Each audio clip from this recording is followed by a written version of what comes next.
If they have enough of them, they might use them up and rip them up and use them as bedding. One of the most important parts of enrichment that we use here is, if you know about gorillas, pretty much they wake up in the morning, they eat, they make a bed, and they sleep. And then they wake up, and then they eat, and then they make a bed, and they sleep. So bedding is a huge part of a gorilla's life. So since in a lot of our exhibits there's not a lot of natural stuff they use for bedding, like in the wild they use leaves and stems, twigs and grasses. We'll provide things for them, like paper towels, cardboard boxes. If we have enough egg cartons, that can be considered, and stuff like that. And you'll see these gorillas will actually, gorillas and the Indian will make little beds, which are pretty much just a nest for themselves. So bedding is a huge enrichment factor. That's one of the most important forms of enrichment that we use here at the zoo. Other questions, folks? You right here, I saw your hand first.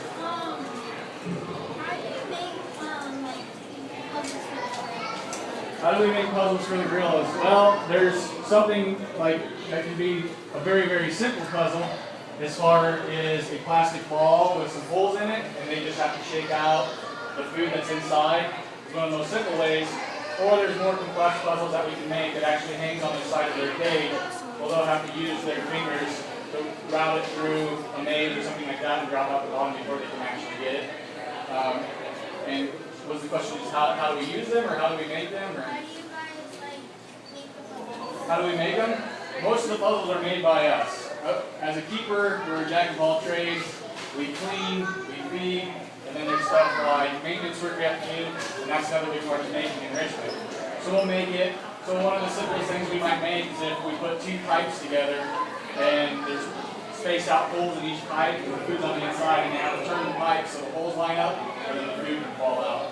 So that's something that we personally would make. There are companies that actually sell puzzles for like orangutans and gorillas, and sometimes we will purchase those, but they're expensive, so usually we make them ourselves. Right here, bud. How do you train the gorillas? We train gorillas once a day. It's a very important part of the gorilla's life. It allows us to observe the gorilla closely, and it allows them, it's also considered that to be a form of enrichment, the training actually. And how we do it is they come up to the caging. We're never in with the gorillas or anything like that. They come and they sit by the caging, and they do what we call a station, which is their hands up, and they squat down. There's not a good example of it out there. Then we do things, most of our training is all for medical reasons. We don't really do any like things that you see on TV. We don't teach them sign language. We don't teach them to do tricks. It's just pretty much just body part presentation. Their ears, their chest, their shoulders, their knees, their feet. And that allows us to observe the gorillas if we need to.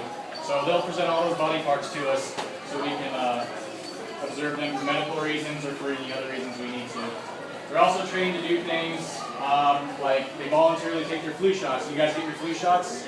Yes. Our gorillas get flu shots too. So they'll voluntarily take their flu shots, and that's something we've had to train them to do. Other things that we do is, you guys probably don't know what an echocardiogram is, but what it is it's a sonar that looks at the heart of a person or a gorilla, and they're trained to do that awake. So those are the types of things that we do and how we do it.